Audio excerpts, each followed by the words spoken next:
అందరికీ నమస్కారం. బిఎస్ ఛానల్‌కు స్వాగతం. అందరికీ ఉగాది నూతన సంవత్సర శుభాకాంక్షలు. ఈ కొత్త సంవత్సరంలో ప్రతి ఇల్లు కూడా ఆయువు, ఆరోగ్య, ఐశ్వర్యాలతోటి సంతోషాలతోటి పచ్చగా ఉండాలని, కళకళలాడుతూ ఉండాలని మనసారా శ్రీరామచంద్రమూర్తిని ప్రార్థిస్తూ అభిరామ గుణాకర దాశరథే జగదేక ధనుద్ధర ధీరమతే రఘునాయక రామ రమేశ విభో వరదో భవదేవ దయా జలధే. జై శ్రీరామ్. గేయ రూపంలో చెప్తున్న రామాయణంలో విశ్వామిత్ర మహర్షి జనక మహారాజు చేసే యజ్ఞం చూడటానికి, అలాగే సీతా స్వయంవరంలో పాల్గొవాలని రామలక్ష్మణులు తీసుకొని మిథిలాపురానికి మొత్తానికి వచ్చేశారు జనక మహారాజు కొలువుకి. అక్కడ వీరిని ఎంతో సాదరంగా ఆహ్వానించారు. శతానంద మహర్షి అంటే గౌతమ మహర్షి పుత్రుడు విశ్వామిత్ర మహర్షి చరిత్ర అంతా చెప్పటంతో అందరూ కూడా ఆయనకి భక్తిగా నమస్కరించి ఆయనని అభినందించారు. తర్వాత వీరికి విడిది ఏర్పాటు చేశారు.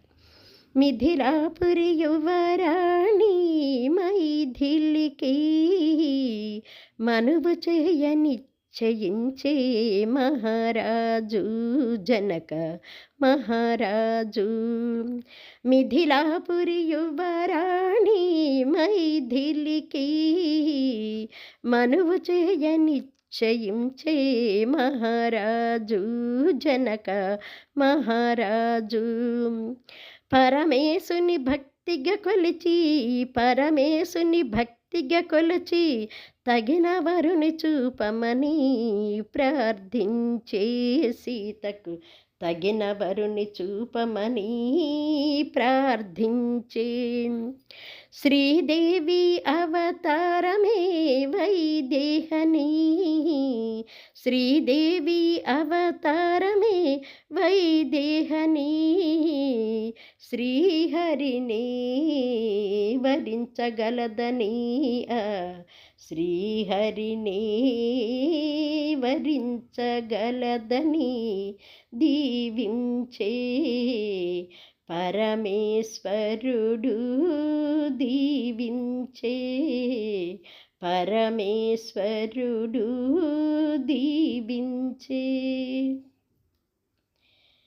గేయ రూపంలో చెప్తున్న రామాయణాన్ని దయచేసి ఆదరించండి. మన ఛానల్ని సబ్స్క్రైబ్ చేసుకోండి.